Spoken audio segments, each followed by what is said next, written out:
Vamos entonces a definir las características que debe tener un problema de programación dinámica para que se pueda resolver por los algoritmos de programación dinámica.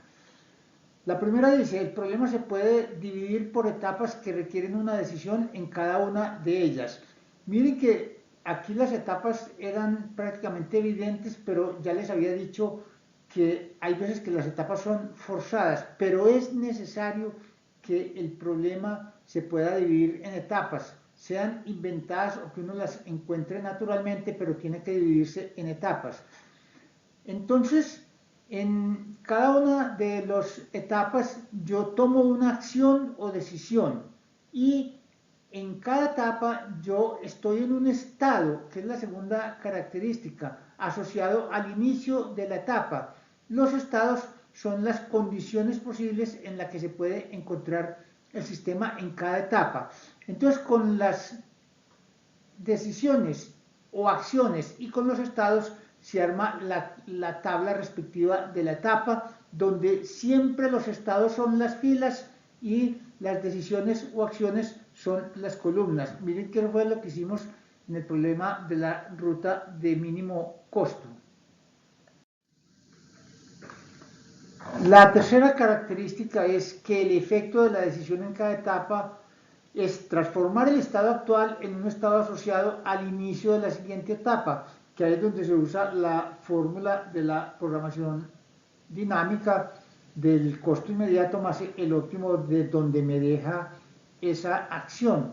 Y la cuarta característica es que el procedimiento total de programación dinámica lo que busca es la política óptima para el problema completo, o sea, desde cualquier posible estado del problema hasta llegar de la última etapa de la programación dinámica, que recuerde que es la primera cronológica porque se está caminando en reversa. El quinto principio o característica es, digamos, la piedra angular de la programación dinámica, es la clave de la programación dinámica.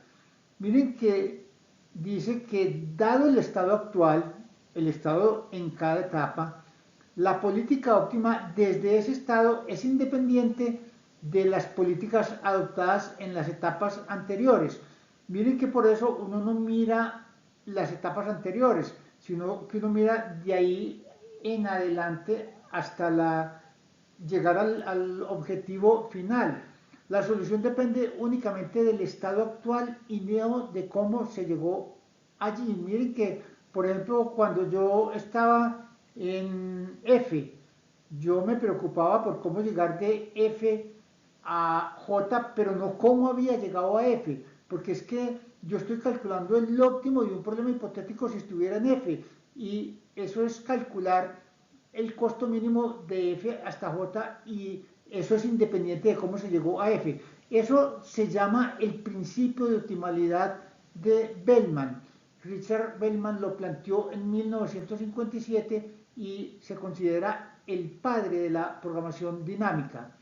El sexto principio o característica dice que el procedimiento termina cuando se tiene la última etapa. Cuando yo llego a la última etapa, ahí se termina el procedimiento, y por lo general la solución en esa etapa es trivial, es inmediata. Lo que pasa es que a medida que yo empiezo a retroceder en el orden de las etapas de la programación dinámica, cada vez son más complicadas, pero como puedo echar mano de las que ya tengo resueltas, eso hace que se puedan resolver igual de fáciles. La séptima propiedad es derivada del principio de optimalidad de Bellman y es también un concepto muy importante porque es lo que se llama la relación recursiva. La relación recursiva es lo que permite ligar una etapa con las siguientes que ya están resueltas. Entonces miren cómo es la ecuación de la relación recursiva. Yo en la relación recursiva lo que hago es que cojo un estado, o sea, una de las filas de la tabla, y voy a tratar de encontrar el óptimo a partir de ese estado, un problema hipotético.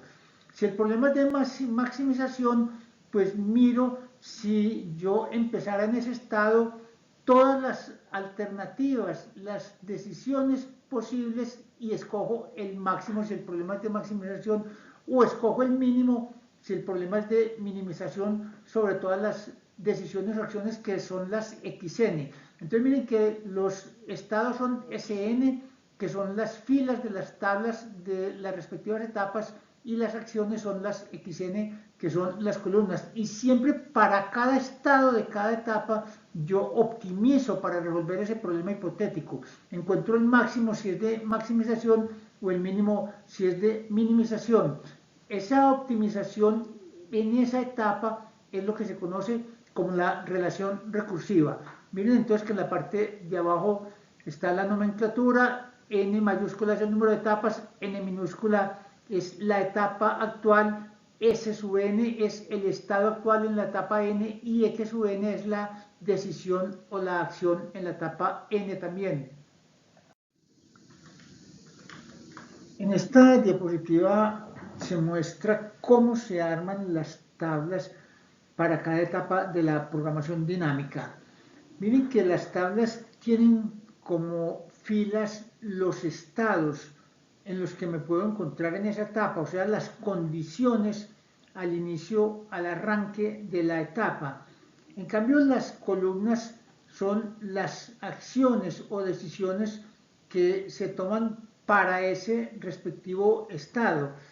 Miren entonces que el óptimo para cada elemento de la tabla, o sea, para la combinación de un estado con una acción, se calcula como el costo inmediato que se lee de las tablas, el costo asociado del estado S con la alternativa X, y eso me deja en un estado de una etapa posterior de la etapa N más 1, y como voy hacia atrás ya tengo ese óptimo, entonces voy y lo leo y lo sumo ahí. Entonces sumando esas dos cosas obtengo toda la fila correspondiente a ese estado. De esa fila, si el problema es de minimización, pues se escoge el menor, y si es de maximización, se escoge el mayor valor. Y no solo se escoge el valor mayor o menor, sino la solución que me lleva a ese valor, que es el que se pone en la última columna. En cambio, el valor de la función objetivo se pone en la penúltima columna. En esta diapositiva aparecen las dos alternativas para resolver los problemas de programación dinámica. La programación dinámica hacia atrás fue la que utilizamos en el problema de la ruta de mínimo costo. Para cada posible valor de la variable de estado al inicio de la etapa, determina el mejor estado al final de la etapa.